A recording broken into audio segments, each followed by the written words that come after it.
It is August 12th, 2013. My name is David Quick. I'm here interviewing Lori Kenepp. And did I say your last name right? You did. Okay, good. And I'm here with Anna Clements as well. We're interviewing Laura for the DC Gardeners Oral History Project, which is a project of the Neighborhood Farm Initiative and the DC Humanities Council. Lori, thank you for talking to us today. Can I get you to start by just saying your name and your address? My name is Lori Kenepp. Today, doing this interview. Lori, could you start just by talking a little bit about your early life? Your family, where you grew up, siblings, neighborhood, things like that. Okay. I grew up in Pennsylvania, and so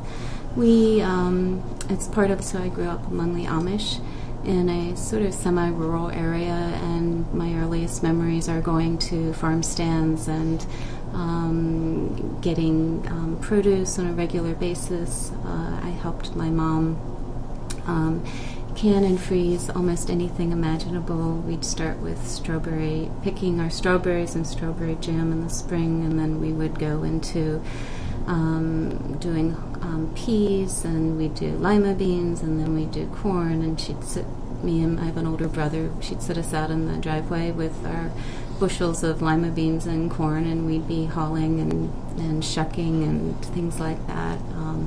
I helped her can peaches and pears and cherries, and we do applesauce. So I grew up learning how to do that, but also taking sort of the abundance of that area. It's just such an area with a great food tradition, and being able to sort of put it up. Mm-hmm. Was that harvest from other people's From gardens? other people's. Mm-hmm. Okay. Yeah. My mom, I come from a long line of maternal line of gardeners.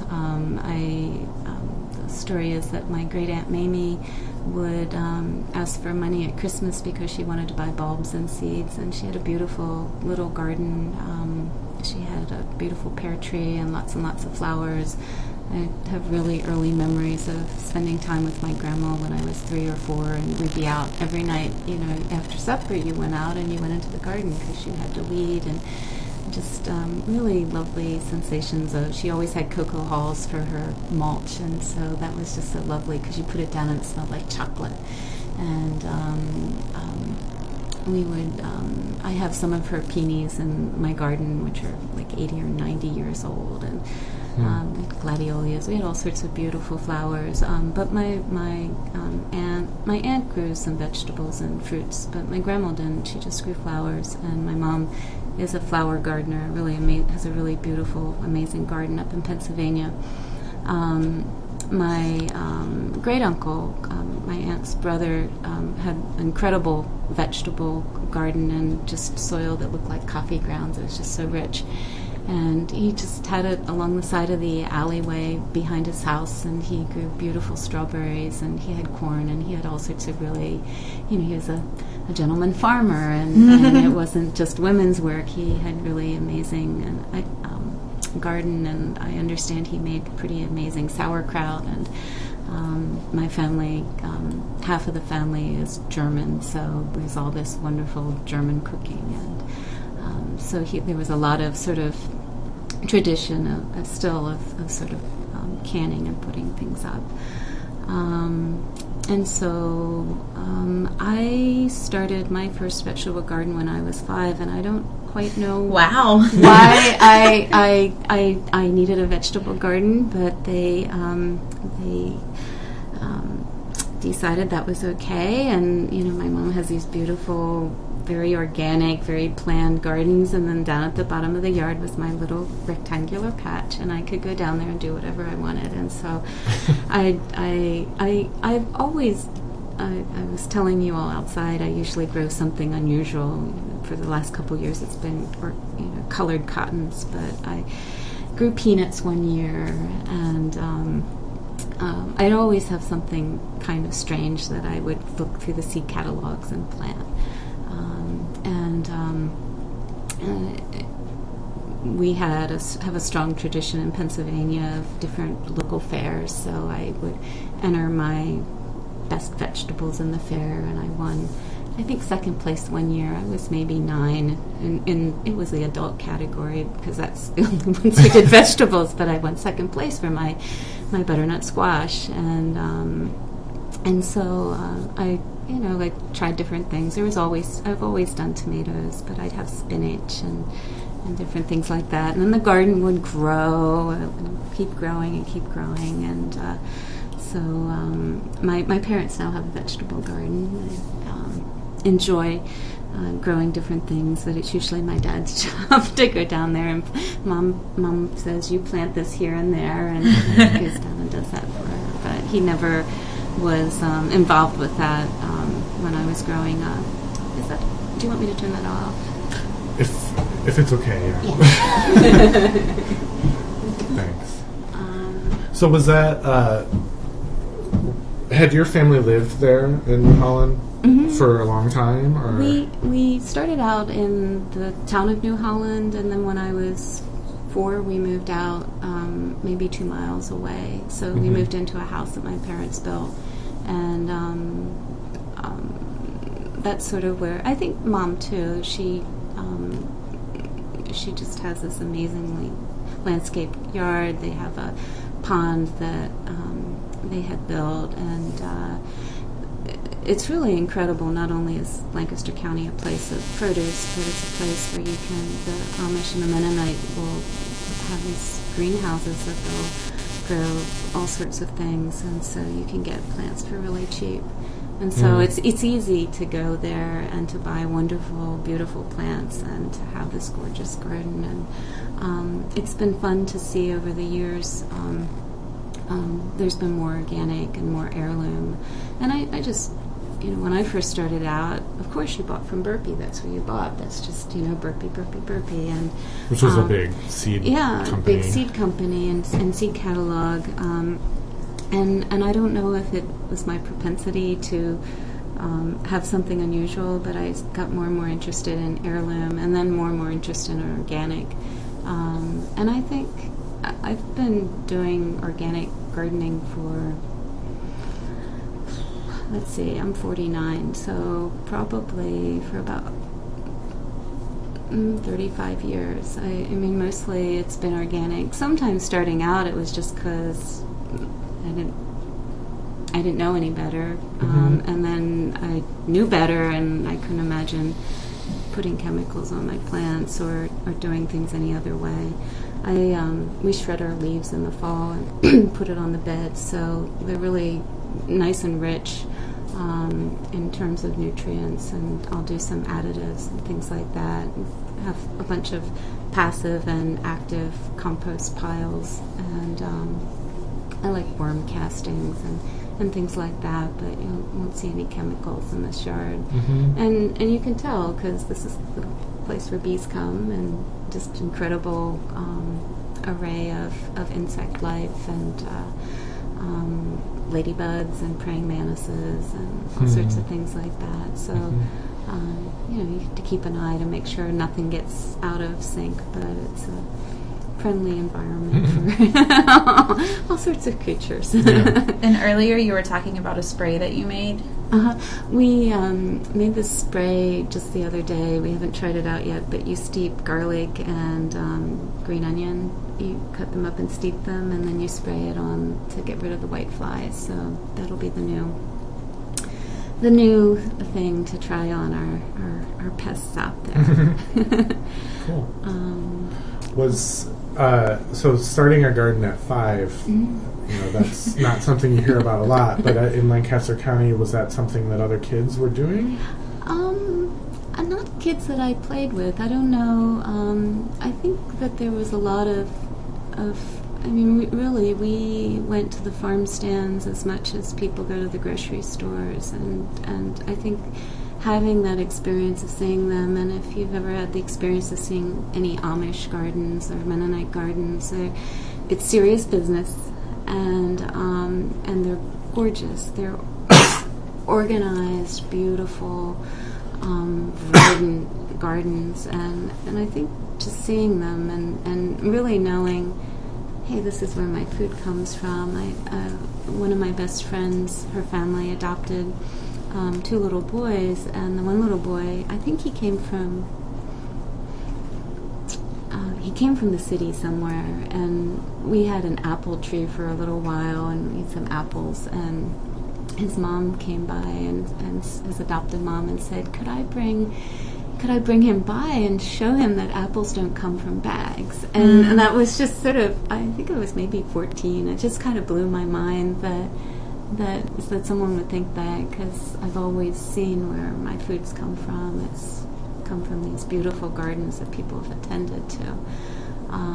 And I think that really affected me, and I think too, all the experiences I had with the flower gardening. But I wanted to grow my own food. I wanted to do that. So, there were funny little mishaps, like the time when we roasted the peanuts and we roasted the too long, so they tasted like coffee beans. That was a funny experiment. How old were you for that one? I think I was maybe 9. Okay. Do peanuts grow well in Pennsylvania? They grew just fine in our soil. I don't think they were really picky. They were really fun. I always grew potatoes. I wanted to be an archaeologist for the longest time. That was my heart's desire, to go into that field. And my mom sat me down and said, "There's no money in archaeology. You pick again." But I loved growing potatoes because there was something under the ground you could dig at and dig into, and you get these little treasures. So that was always fun. But I remember really enjoying growing them, and we'd go and get onion sets and things like that. We had some of the agricultural stores. People come in there and do their really serious gardening out of there, and I just had a little plot. I just need a little bit, but we'd get these things and kind of share them around. But I don't think anybody, I can't think of anyone else in our neighborhood at the time who was growing a vegetable garden. It was just kind of semi-rural, suburban, and none of my friends. That was kind of the thing I did. Yeah. So you said you've been growing organic for about 35 years, which puts you as a teenager when you're thinking about that kind of thing? Yeah, I remember once upon a time we used Miracle-Gro, and I think that was as much chemical as I used, but I've never used sprays on my stuff, and I was always seeking out other ways to do things. Like, you get the potato beetles on the potatoes, and they're really nasty. And I'm trying to remember what I used to do. I think it was lime, if I can recall. I'd go down there and I'd dust them, and it killed them. And I just sort of liked that I could do something that wasn't, at that time it probably was that it just didn't smell bad. But my mom was chemically injured about 22 years ago, and that really impacted a lot of us in terms of what how we lived our life and what we did, and what wasn't organic by that time definitely was afterwards, because she was really affected by that, and we could see how that impacted other people. That at that point it was, I will occasionally buy non-organic seed, but I usually buy organic seed. I haven't quite gotten to the point where I save a lot of my seeds, but I do some from year to year. The little bird tomatoes out there, I got in a seed saver exchange at the Arboretum a number of years ago. The lady brought them up, and I had been, so like the only way, I don't know where else they exist, but they exist in my yard. And one year I thought that I was like, oh darn, I didn't save, but they usually fall on the ground, and they'll come up on their own because they're just so prolific, and they always fall on the ground. But I had found in the little baggie like 3 seeds. And I was like, let's see if these germinate. And they did. So I sold them at the yard sale again. And so other people can enjoy them too. Yeah. When you were a teenager and thinking about that already, was that So there was the 70s around that? I mean, were The people organic- was that something people were talking about, organics and... Not in that part of the county. I don't know what changed things amongst the Amish, but there definitely is a change in terms of... My mom could tell you every organic farm in Lancaster County, and there's a lot more as the years have gone by than there were to begin with, but they've changed too, and I liked what one of the... there's a woman, Mrs. Lapp, that Mom gets a lot of her stuff from, and she said, I just decided that I wasn't thriving, and so that we had already sort of made that switch by the time Mom was sort of seeking these people out. But I think the Amish are really smart people, and I think that partially they realize that, but that area of Lancaster County sells a lot of produce to Restaurant Nora. Someone was telling me once, now her ducks are going down to Nora's and his stuff is going here, and so it's close enough that it's within probably almost 100 miles. So it's close enough for the farm to table stuff. Things are coming out of Lancaster County down here. And a good price if you're Yes. selling it to Restaurant Good Nora. price, good price for them. Interesting. Yeah. So, you went to college. Is that was that your first time away from Lancaster County? Yeah. I started a little bit early, so I went to college when I was 16, and I went to school in Massachusetts. Was there for 2 years, and then a lot of people went just for 2 years for the associates, and it was a very small college called Simon's Rock, and then I was going to ask if it was Simon's Rock. And I went from Simon's Rock out to Carnegie Mellon, and I have a BFA in fine arts and illustration, and so I did that for a while. When I graduated in the mid-'80s, it was not a good time to be doing that. The money wasn't in that either. And so I had I wasn't quite sure what I wanted to do. At one point I thought I'd do medical illustration, but that didn't quite float my boat. And I sort of bounced around for a little while, coming out of school, doing a bunch of different jobs. I worked at a gallery, I worked at a printing place, a bunch of different stuff. I did some freelance illustration work. And then I had a friend who lived down here, and she worked for a veterans organization, and she was visiting once, and she said, well, we need an art director. Is that something that you do? And I go, well, yeah, maybe. And so I came down, and it was something I did, and they needed someone, and I was looking to try something new, so that's how I moved down from Pennsylvania down to Washington. So I worked there for about 6 years. And for what organization? Vietnam Veterans of America. Okay. And so it's a Vietnam Veterans membership organization. We had a monthly publication, but we did all sorts of things. And right around the time I had moved on, we put on this really wonderful art show by Vietnam veterans, the convention in San Francisco. So that was really fun. And while I was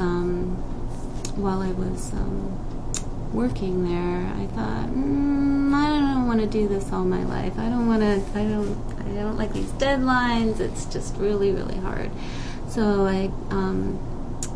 while I was working, went to school and got my master's in art therapy. Mm-hmm. And so when I left that job, I worked as an art therapist at Clifton T. Perkins Hospital Center, which is Maryland's forensic hospital, and worked there for almost 6 years. And then moved to working with Fairfax County, and worked at their adult partial hospitalization program for 11 years. And now I'm a case manager in mental health at a community mental health center in Fairfax. Okay. For the county. So that's what I do. Okay. Gardening is the other thing that I do. It kind of balances me out. So sometimes I come home and I think, oh, the garden. Mm-hmm. That's your therapy, right? That is. It is my therapy. It really is. And it just makes everything okay. really does. So before you arrived in Washington, D.C., you lived in a few different places, it sounds like? And were you gardening at that time? Well, after I finished school, my folks said, no job, you come home. So I came home, and I was living at home for a while, and I don't remember if I gardened then or not. I don't know. You know, when you're in your 20s, you just kind of do whatever. I'm not sure if I must have. If I didn't have my own vegetable garden, I was helping Mom out, because I don't think she kept up the tradition when I was gone. She had Dad open her up a little section of her yard. I think after I'd moved down here, and I started to grow all my plants from seed, and I said, "You want some?" She said, "Well, I don't have a garden." I said, "Go get Dad to open up a garden." So I'd give her some of my tomato seeds or what have you.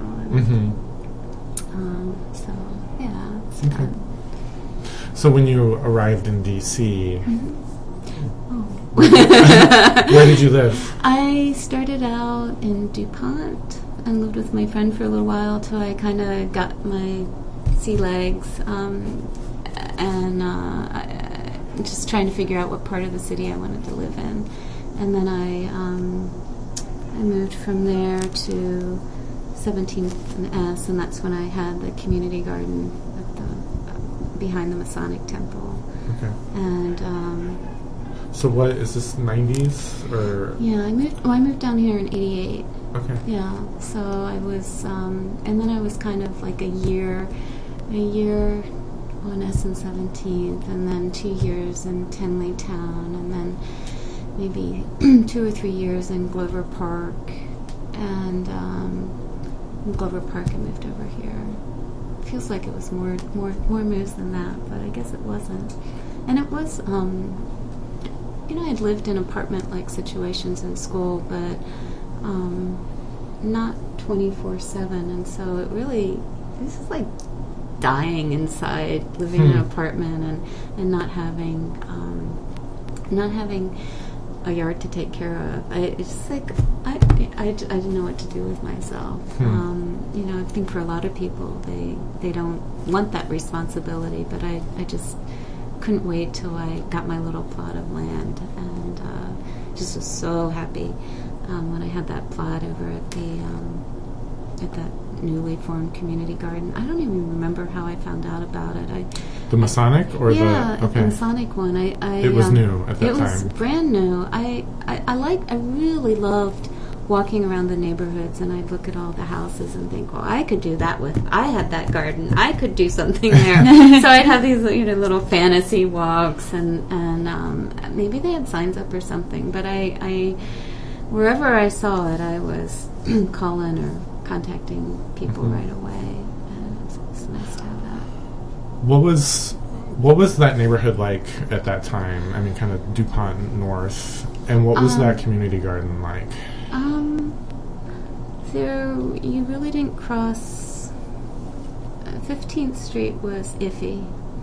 15th Street was the frontier, and the eastern frontier. Yeah, and that was. I think that's when we used to go down to the Food for Thought. The son Dante. That's when Dante opened Dante's over on 16th Street. I don't know what's there now.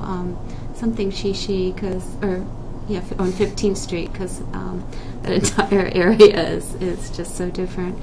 But there was Dante's. There was Bill Stewart had the barbecued iguana, which was just just a silly little place where he had bands like Big Black Nun and Velocity Girl came. These are early days, and it was fun because much later on I had a stint where I had a couple second jobs, and I did catering for a while. And one of the guys I catered with was Jim Spellman, who was the drummer for Velocity Girl. So it's kind of fun. You live in this town long enough, your experiences get knitted together in some way or another. but there just wasn't much over there at all. And so 16th Street was quite nice. Actually, that garden, having a little bit of a moment here. That garden was on 15th. Mm-hmm. Dante's was on 14th. So it backed the Masonic place was on 16th. There were a lot of young folks there. It was kind of funny because things would happen in that garden. Like, it was a really beautiful garden. And I remember people being there from time to time, but for all the growth that happened, it was almost like the elves did it. 'Cause I just don't recall there's other community gardens I've been in where you go and it's just a beehive of activity, but that one was a little magical, the way it sort of happened and things like that. But I think I used to go over there and just sit in my plot, just kind of, because I had this horrible apartment. It had 2 windows and they both looked out into a courtyard, and the building was like this, so I looked out into this dark courtyard, and it was like living in a cave, and I was right above the place where the garbage chute came down, and it was all horrible. So I could have put up a tent in that garden. I think I would have been happy. How big was your plot there? I want to say it wasn't maybe twice the size of this table. It was really quite small. It was a really tiny little, maybe quarter of a block place. I don't know if it got much bigger afterwards or not. But yeah, just tiny. I don't know. I'm bad at maybe 6 by 8, maybe a little bit bigger, but it really wasn't that big at all. And what did you grow? Oh my goodness, I don't even remember. There was probably tomatoes. Yeah. There was, A certain some type, flowers. I wasn't so into the varieties back then. I'm trying to think when I think it was until I moved here that I got heirloom tomato obsessed. It was probably, Big Boy and Better Girl and the kinds that the hybrids that were going to make you sturdy tomato plants, and they weren't going to be fussy but they also weren't going to be beautiful and interesting and incredibly tasty. I'm trying to think what I always grew lettuce. Probably there was spinach.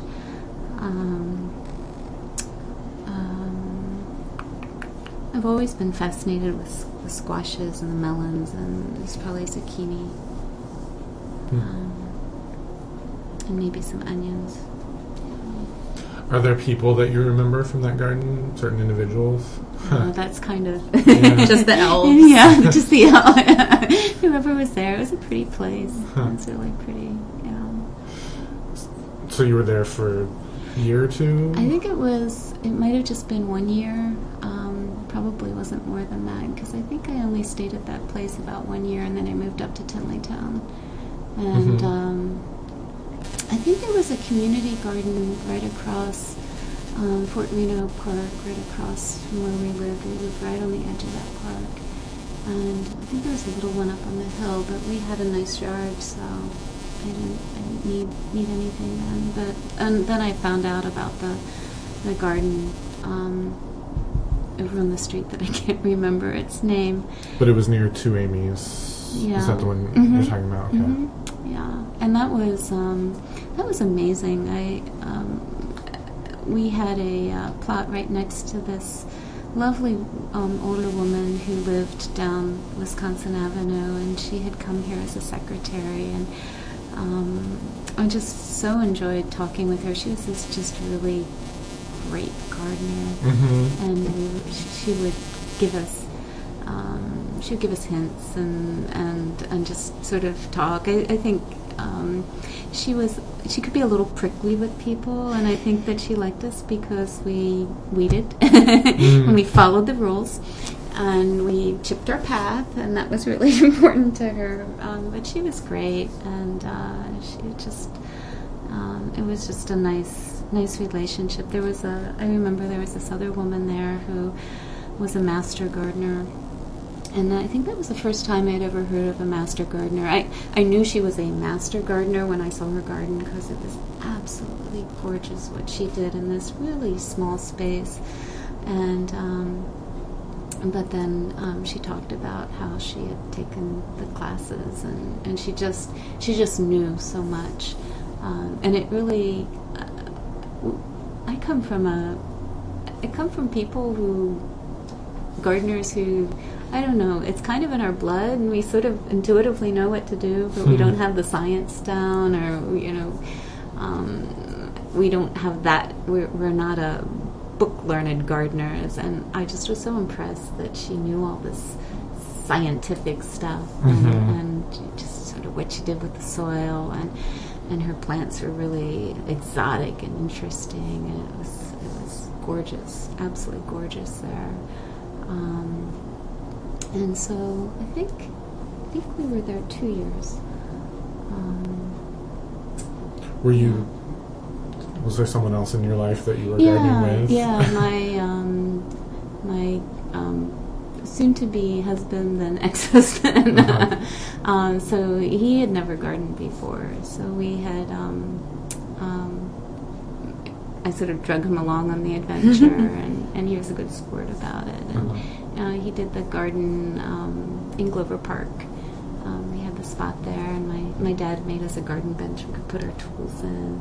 Aww. So it was really sweet. He made it and brought it down, and had all these cool little elements. It was quite the showpiece in the garden. And my grandma was sweet. She wrote me, and she said she was big on sending cards and little cute cards, and she'd write these. She'd tell me what she had for dinner and what she'd done in the garden. And she goes, "I hear you have a garden, so I'm sending you some roses." And so she ordered me some roses out of the catalog, and so they got planted, and I think I brought them over here, and they survived for a number of years. In fact, actually, take that back. There's one on the fence, this beautiful yellow rose, and so I've had that. That would have been 92, so 20 years. Wow. But that's where I was telling you about this amazing guy named Dino. He's from Greece, and he has the corner plot in the Glover Park Community Garden, and everybody knew Dino. He was sort of the mayor of the garden. I think there have been times where he was actually the head of the garden community, but he sort of had court, and he had this little trellised thing where he'd grow all sorts of vines and squash and stuff, and he'd kind of hang out in there all day long and invite people over. You always felt like you'd arrived when Dino invited you over to his plot to sit in his little king cave, and you would just visit and talk zucchini and tomatoes, and he had all sorts of, he had it in his blood too, but he really knew, because he used to do something with his tomatoes where you would prune them, but you cut off this one thing, and he said, and then you can grow more. And I'm thinking, grow more? Where would I put it? This is great information, Dina, but it's not useful to me here. That was a lovely garden. It was huge. It was like a garden city. All these not too big plots, but just tons and tons of people, and they'd have potlucks, which were really fun. And I think I just have some really magical memories of there. One time, I think it was June, and it was dusk, and I was busy weeding, and I stopped and looked up, and the fireflies were all in the trees. It looked like twinkle lights. And another time I was walking around, and I found a baby box turtle, and it just looked like a little jewel. It was about the size of,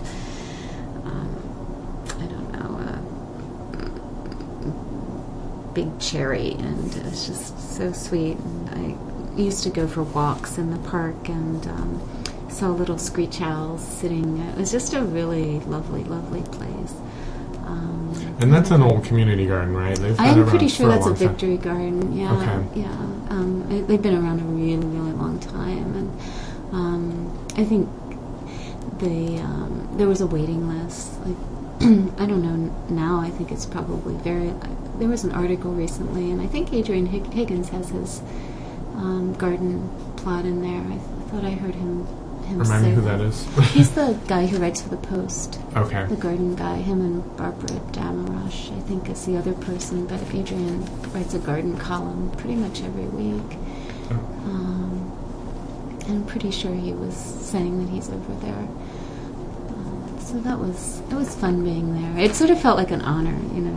It's like, oh, I'm in the Clover Park Community Garden now. I'm curious about the potlucks. So, like, were the potlucks in the garden? It was very sweet. It was really, when you put out these, I think they had picnic tables with this big, long kind of, big, long table, and people bring all this lovely stuff. And, of course, you know, you made extra points with folks if you brought something from your garden. Mm-hmm. That was nice. And then they had community days, and I was really impressed at, I don't know if people just, they had worked so hard to get into the garden that they didn't want to do anything to get out of favor and get kicked out of the garden, but people came and worked on their community days. You know, you could turn them, there's this absolutely enormous compost pile, and it felt like it's about as big as this room. And or you could, one pile for the whole garden. It's just like people. That's where you took your stuff. You took it down there, and so there. I thought there was sort of this. There was this, like, there were the people who thought passive composting, and the people who said these needs to be turned. So and there was always a bit of grumbling when it was time to. Yeah. It was a huge pile, and we get, you know. There'd be notices that go out that the chips have arrived. Make sure you put your path, and it needs to be this many inches, and you know, of chips and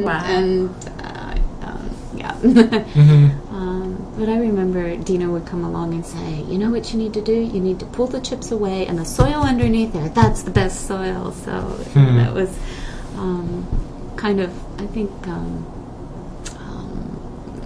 That was one of the first sort of introductions I had to, oh, wow, look at that natural happening. And Dina was great with that kind of stuff, being able to sort of use what you had.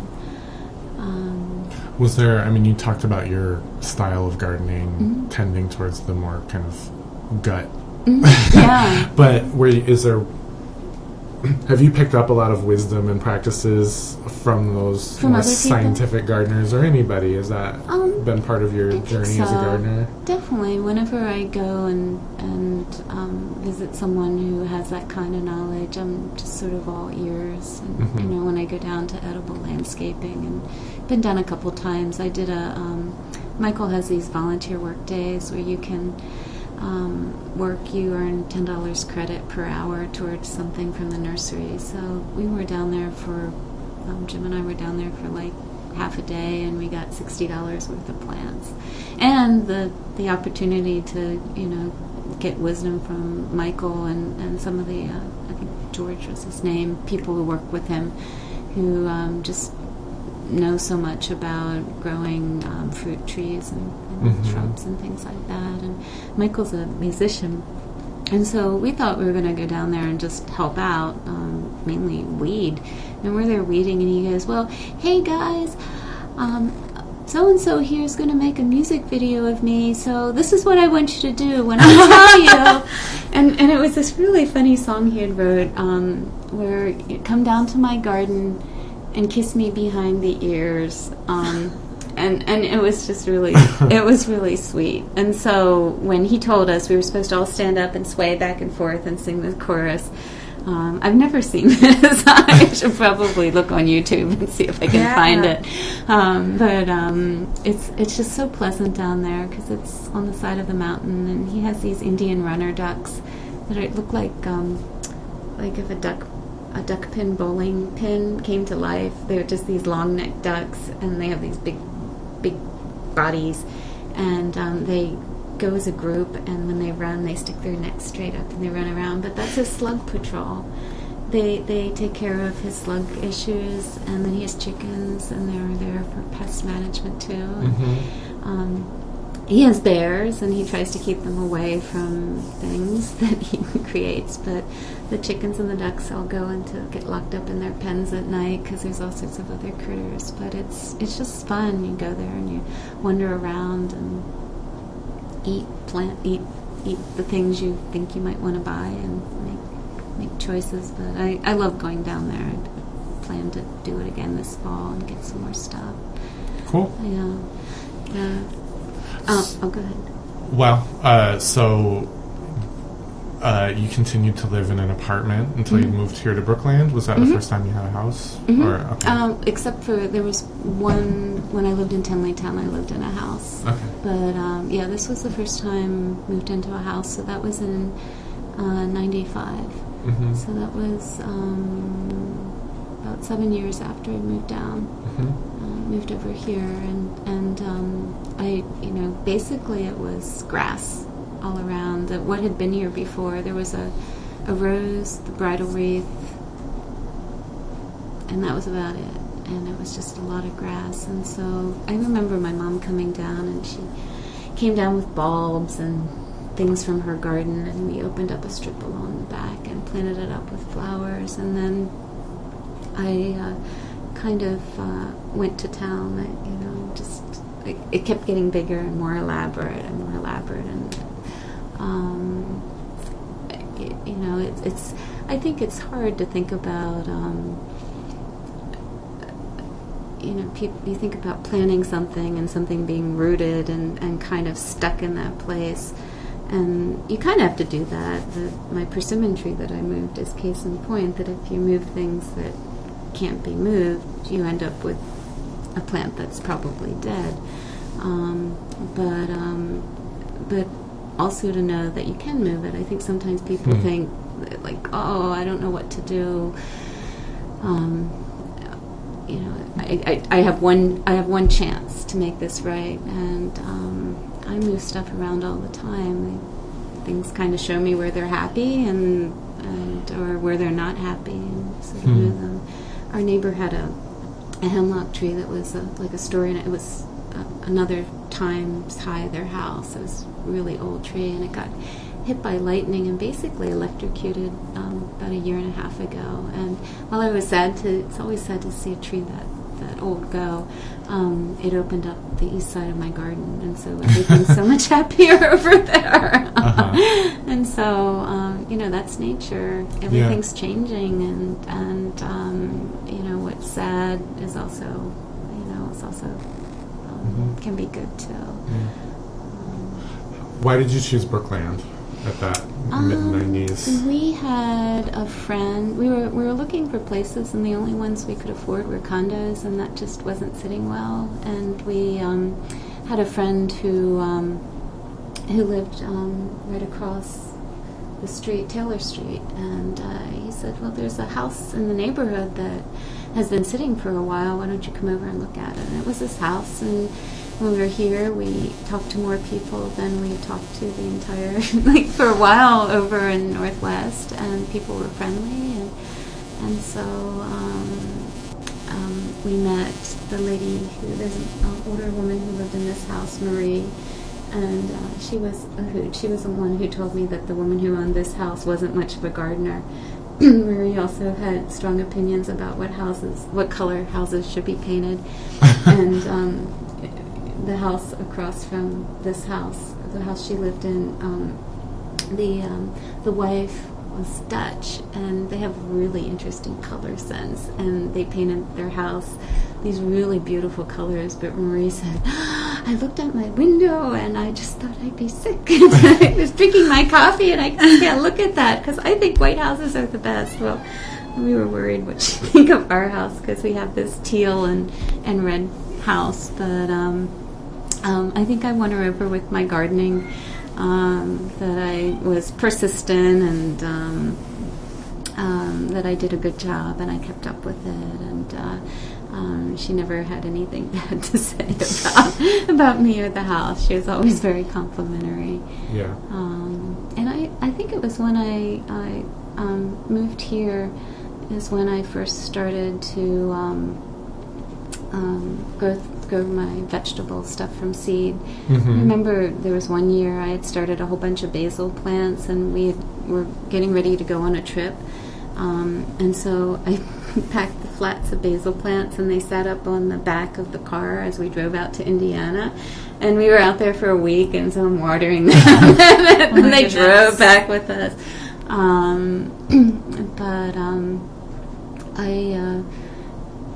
when I was going to school up in Simon's Rock, one summer I did an internship in medical illustration with someone who had graduated from Simon's Rock, and she was sort of this true pioneer. She lived in a log cabin with her husband, and they had no electricity or running water, so they had an outhouse, and they had a wood stove, and they had a farm, and she grew her seedlings. She started things from seed inside, and they were all up around these warm areas. And I think I just admired her so much. She sort of inspired me.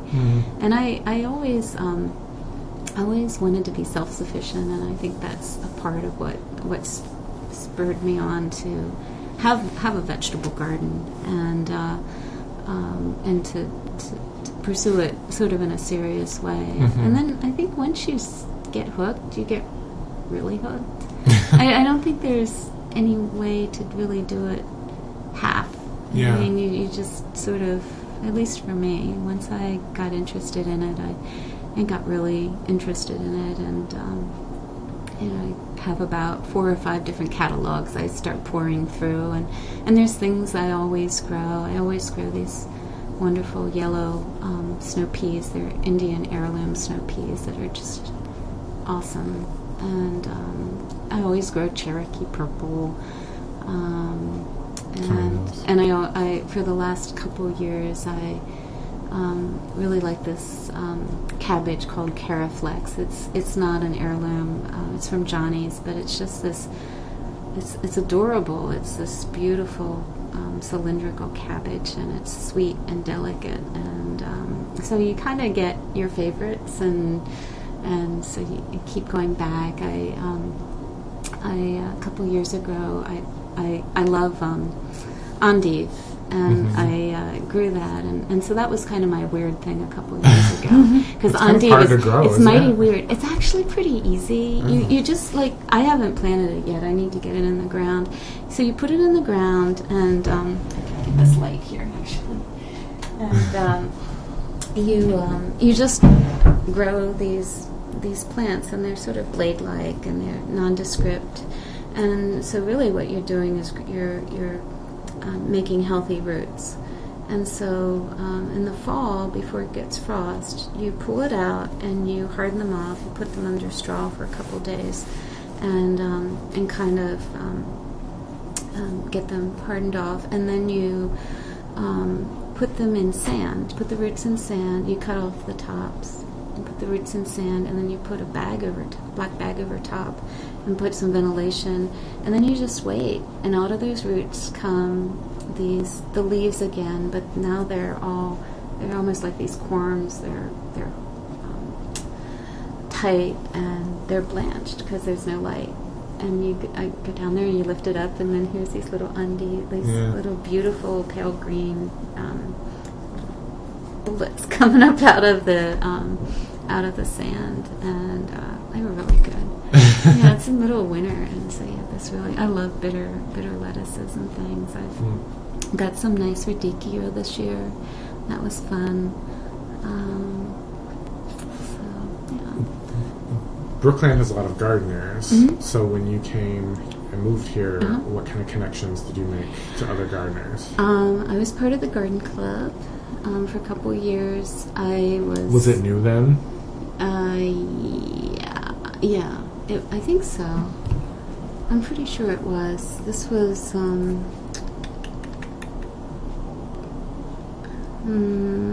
must have been 97, 98. Because we had a couple meetings here, and my house was on the very first Brooklyn garden tour. The yard was, and it was fun. The woman who owned the house, who we bought it from, her daughters came down. I think they live up in Delaware, so they came down and showed them around. I had this really nice picture Marie gave me of their mom leaning over the back gate, because that's what you do. That's what my grandma did, is you live in places with fences, you lean over the gate and you talk to your neighbor, and it was fun, because when I moved down here, my grandma always had those metal fences, those like long fences where you have the sort of diamond-shaped wire, and it's painted with silver paint, and so it was fun. I'd say, I have a fence like my grandma. But I was part of that first garden group, and it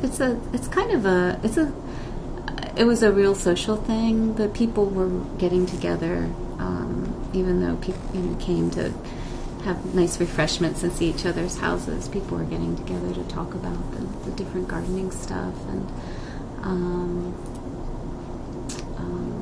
trying to think what we talked about here. I can't remember if I talked about starting seeds, because that was kind of my thing, and it's gotten more and more so. I have 6 grow lights downstairs that I start the flats under, and I think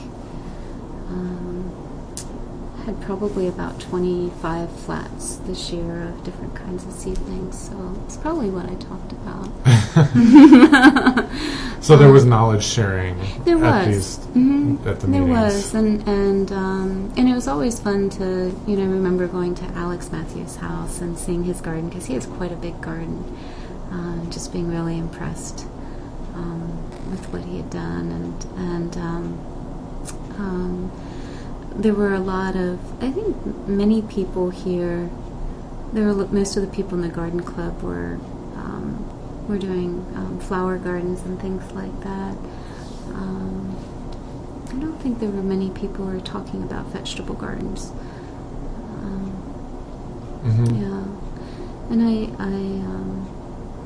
I had raised beds for a while out on the side, and then I sort of gave that up, and then there used to be flowers all along the back. We opened up this side on the left-hand side to vegetables again, and when Jim came, he's like, I'd like an edible garden. Okay, so I said, but I have a flower garden. There's lots of flowers here, so we some of them found new homes, and some of them got moved around, and so we keep trying to see what we can introduce in terms of different plants and things like that. I keep trying to get better and better at, I admire people who seem, almost by magic, seem to go from having carrots and then all of a sudden there's something else beautiful popping up there in its place. And I wish I didn't have some dormant periods. I think I have a pretty demanding job, and even though this is the gardening stuff is good, is a good respite for me. I have my regular job, and then I have a private practice job. I'm away from the house about 60 hours a week, so it's weekends and things like that. So over the years of living in an urban environment like this, I mean, you talked about early on how hard apartment living was. Did you ever think about just going back and living in the country? I had that would be the fantasy. There's a lot that I miss about Pennsylvania, but Lancaster County is a really conservative area, and that's not how I think about things. So while it's a beautiful place to visit, I'm not sure I'd feel comfortable living there anymore. I like the diversity they have here in the city, and so feel really kind of lucky to be able to have a space where I can garden and be around interesting people who have all different kind of views of life. I was getting real excited when they were talking about having another community garden at Turkey Thicket. I don't know where that's at with the plans with the school and stuff, but I thought, ooh, more tomatoes. I can grow more tomatoes. Yay! Yeah. Well, what about there was a community garden here in Brookland on Monroe Street, and you were involved in that? I was involved for a couple years, and I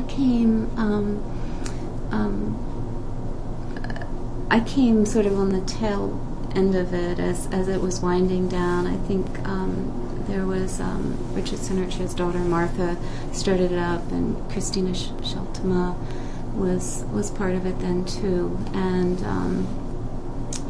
we only had a handful of gardeners, and it was such a big spot. And Catholic came and did the mowing, but they didn't do it all the time. So if you didn't watch it, your plot would get overrun by weeds because they didn't mow it, and the plots weren't contiguous, and so it made it really tough. Was Catholic University supportive, at least in voice? Yeah. I mean, they were, and they would. I think that when the last year or so, we knew that it was going to be the last year of gardening, and I think they just sort of weren't as diligent with some of the maintenance stuff that they did, and I think it was hard for people to stay focused on what we needed to do to make it a nice place to be. And I don't know. Some people I think were new gardeners, and it was hard. I don't think if people aren't used to gardening, they don't realize the amount of tending that's needed to make a garden really thrive. And I think there were a lot of people who they didn't tend, and then their gardens sort of went wild, and then they got discouraged. But it was sort of a dying garden. It was sad. But I had some good times there, raccoons and all. Yeah. I had some good times, and I remember gardening there one day, and I was bent over, and I was far enough away from the street that I just wasn't. I didn't really notice when people came by, but people would come by, and I had these gorgeous sunflowers, and I had some marigolds that I had planted the previous year, and they had gone to seed, and I let the seed drop, and then I saved the seed, and I put more seed down, and so I had this vibrant row of French marigolds along one edge, and I had a double plot, so it was probably it was like 10 by 20. It was a pretty big plot for there, and it was a good-looking garden. And I remember people would stop and they'd yell at me through the fence, "Your garden's beautiful!" and there was one day, you always feel complimented when people you don't think would notice. These two young teenage girls came by, and they're like, "Miss," and I thought, oh, what are they going to say? And I turned around and they go, "We love your garden, it's so pretty." And so it was just really, it was really nice. And I was like, oh, okay. I got kind of my spirits got bolstered. Yeah, it just, and I don't know, a couple years after that garden closed down, people were talking about starting up another community garden, and it never really got off the ground, and I'm not sure. I think some of it is that a lot of folks who were at the time were serious gardeners had their plots of land. Like maybe they wanted more, but usually people in Brookland have yards, and so maybe it's people not wanting to take the time, but I don't know, gardening's really taken off around here. You have all the really wonderful projects, and you have Common Good City Farm and some of the other projects, and been to Rooting DC conference a couple of times. It's been fun. People are just. I think that it's people just look at it in a completely different way. Mm-hmm. So one would hope if they try again, it'll work this time, because it takes a lot of work. Yeah. Just a lot of. I remember the last year I showed up for a little organizing meeting, and I just, I was planning on working for the garden, but I didn't think I'd be doing anything else, and I had just finished coursework, and I was getting ready to take my licensure exam, which is a pretty big deal. And someone turned to me and said, "Well, we thought you could be head of the garden this year, Lori." It's like, okay, I guess everybody takes their turn. But, yeah. Who are the people that you remember from? Christina Sheltona's name has come up in another Christina's interview. great. She works for Department of Environment, and I'm trying to think what her specific. She has a very specific area that she does a lot of her focus on. But she actually is from Pennsylvania. She grew up in the south central part of Pennsylvania, pretty close to the border with Maryland. And her dad had apparently a beautiful garden, and she was one of these people who always knew the cool stuff to put in and to amend her soil, just like the green sand, and she just had a really lovely organic sort of thing. There were always strawberries hiding over in this corner, and then there was something else happening here, and Gail Turner was there. Gail moved out to Michigan, and she's funny. She liked growing arugula. She had like 3 or 4 things she liked to grow, and she just I see her come up with this big bag of arugula, and she's like, "Well, it's a supper tonight." Mm-hmm. Who else was there? Susan Yoder was a really good gardener.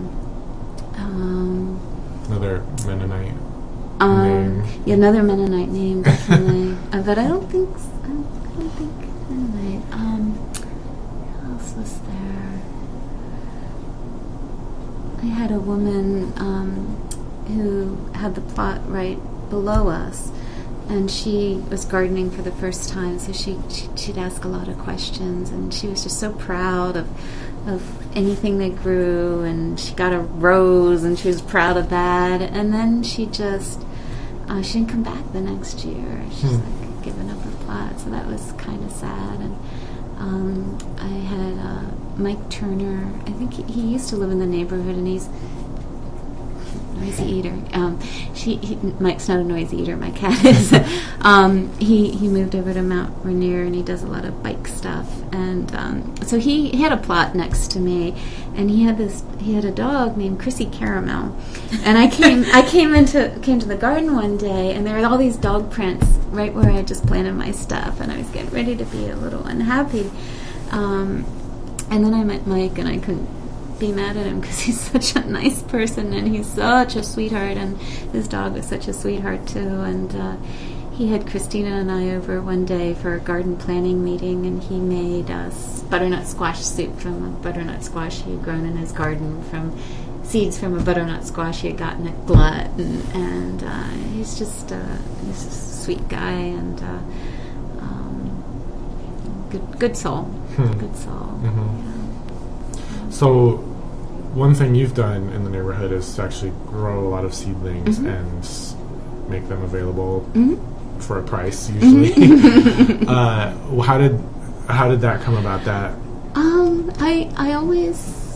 I grew for myself because I couldn't buy the varieties I wanted, and the seed catalogs just make them sound too tempting. So I grew for myself, and I had extra, and I think there was it was the first year of the Greater Brooklyn Yard Sale, and I thought, I know, I could sell my seedlings. It's perfect time.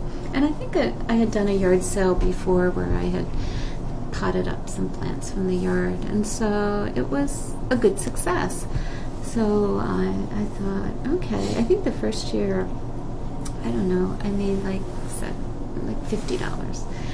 And so the second year I thought, okay, well, I can do this. So I got a little more ambitious, and I made more money. And then the next year, I was like, okay, I want a broad fork, which is quite an expensive tool. Sorry, what is that? A broad fork. It's this really heavy duty fork. It has, I think, 4 tines, and they're welded steel. And it's the one I have is welded as metal handles. And you stick it in the ground, and you step on it, and then you pull it back, and it loosens the soil without damaging the structure of the soil and the different layers of insects and things like that, and microorganisms. So it's a really lovely tool. I first learned about it. We went to this really nice training out at Airlie. Farmer's name is Pablo. It's out of Warrenton. He had the garden there. They grew all their organic vegetables for the conference center, and he had this really nice training for us, and he showed us about it, so I coveted it ever since. So I was able to buy myself a broad fork from that. And it was interesting. Pablo had a degree in like farm science. I mean, he really went to school for this, and I think that was the first person I had met who had actually gone to college in this really intellectual way around farming. But he was a creative person, and so he wanted us. He not only wanted to teach us things, he wanted us to dream and think, and so he had us sort of write down about what our garden was like. And I always thought I was a good gardener, but I wrote down about my garden, and then I volunteered to talk about it, and he's like, whoa, and everybody's like, whoa, and I thought, oh my goodness, maybe I am something. It was like this revelation. But I just really, it was really fun being out there and seeing all the things that he did, and just, you know, it was nice to see how you could step it up a bit. I mean, there's only so much I can step it up in a residential home, but you're right. I secretly covet a farm. And so the last couple years have been pretty over the top with the seedlings. I think probably have grown like 500 of them. I mean, it started with maybe 5 varieties, and then it was 10 varieties, and then it was 15, and this last year was 19. And I got in contact with Katie Aldrich, who has Beat Street Gardens, and donated seedlings to her for a couple years. And I know she's doing her own growing seedlings now for those projects, and give some to Kristen this year for the farm initiative. So I think there's this tradition with gardening. You know, giving, dividing your plants and giving some to your neighbor and things like that. And my little sales part of it has been that it's expensive, and it allows me to go a little wild with maybe the seeds, or trying something a little bit new. Or this year we got a tumbler composter, and so it makes it kind of fun. Where do you get the seeds for those? I get some from Johnny's, Pine Tree Gardens. What's the other place? Hey, Jim. Oh goodness, there is a third place. But you buy them. You have I buy sources. them. Yeah, I buy them, and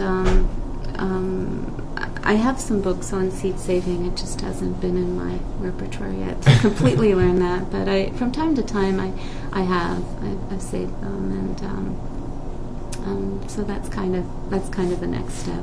I keep thinking about retirement. I want to retire. I can play in the garden all day long. Has that? So I've bought seeds from you, and I know other people who have, and you have a lot of interesting tomato varieties that you don't necessarily see other places. Has doing that made interesting connections Oh, with it sure has. people? Yeah, there's this mother and her daughter I enjoy. They've come 3 years now, and so they've had really good success. And Brooklanders?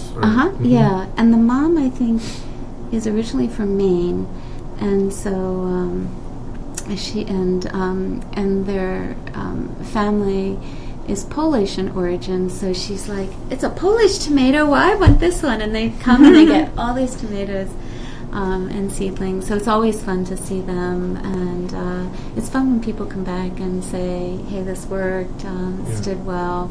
And it's also fun, people, this is just a tiny little street, and people tend to not come down here. And so a couple years ago I made these signs, these tomato signs, so I put them up. But every once in a while someone would say, I was driving along and I saw this big tomato and I just had to find it. So they followed the signs to the house, and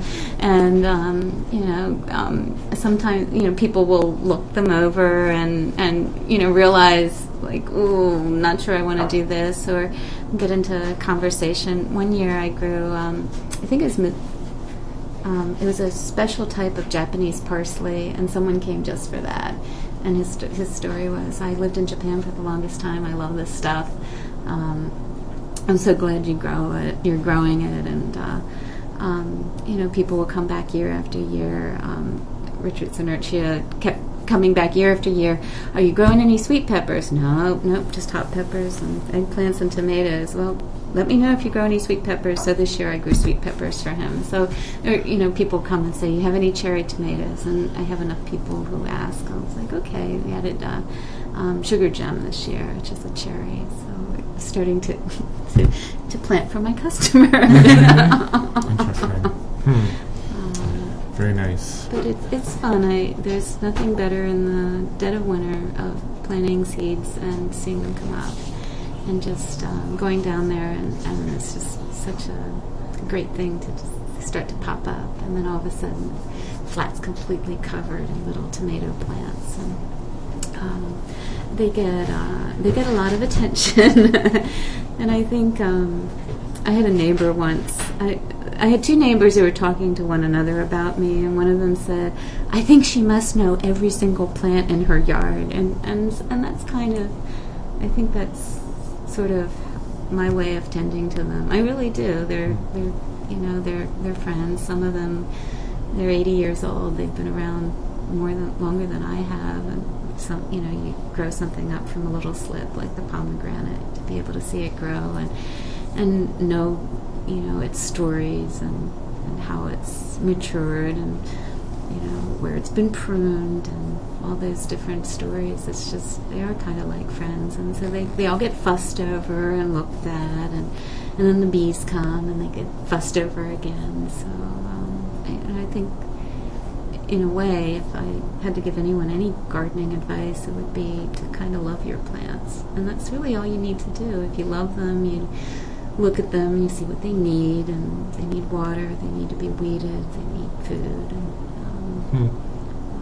and that's, I don't know, that's sort of my guiding philosophy, and it seems to have worked okay for me so far. Nice.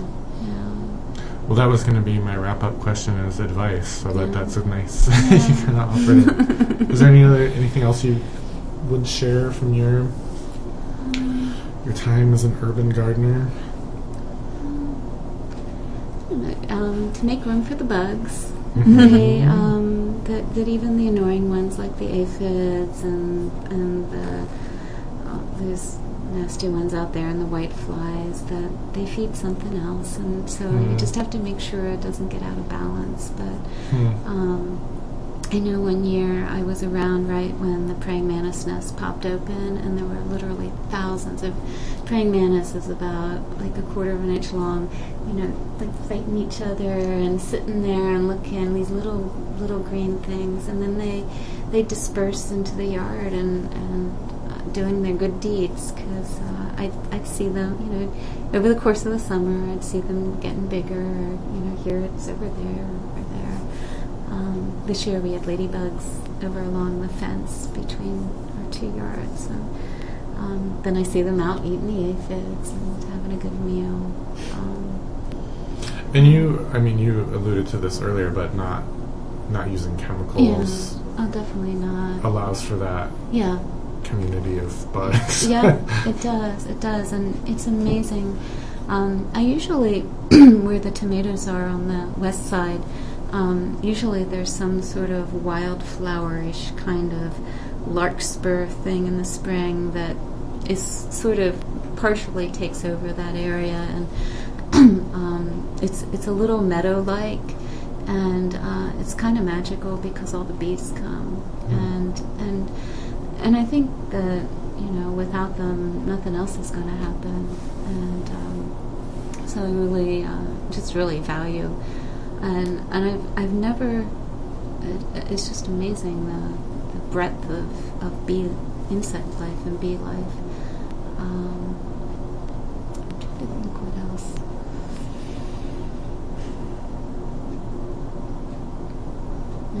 I've gotten a lot better. It's a garden this small. Sometimes it feels like, I can't do anything to kind of save it, to savor it throughout the year. But I got really good at making single batches of raspberry jam because I was picking 2 cups of raspberry jam a day, and these raspberries are absolutely amazing. They're ever-bearing, so they'll fruit again in the fall. So pungent with flavor, but you can save them. They go moldy, and so getting a lot better at I grew up, it was almost like a factory. My mom would can. We would just have, she'd get things by the bushel, so there's not going to be any bushel of stuff around here except the tomatoes. We'll have a big haul. There was one year we had an enormous pot on the stove and out on the camp stove too, making sauce. And I've oven dried them before and oven cooked them. And I've just canned them whole as well. So we'll see what see. And usually people get tomato presents. Mm-hmm. we're coming up on the tomato present time pretty soon. I was impressed with your tomato trellis. Yeah. What did you call it? The Florida weave. Yeah. This is what's great about the internet. You can research all this stuff. It's a grower's technique, and from Florida, and it's good for these. Heirloom tomatoes are indeterminate, which means they just vine. They're not bush variety, and so they can grow really quite tall. And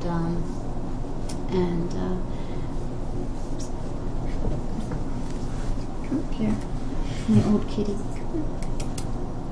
It's not feeling too well, sweetie. So they can grow quite tall, and this just keeps them off the ground and away from the not so good bugs. And I've been doing it and preaching the gospel of the Florida weave. Anyone who meets me will hear about it if we're talking tomatoes. So. Nice. Yeah. All right. Do you have any other questions, Anna? All right. Lori, thank you so much. Oh, you're welcome. Yeah. Thank you. Yeah. It was fun. Yeah, good. Sorry to keep you in the dark there for a while.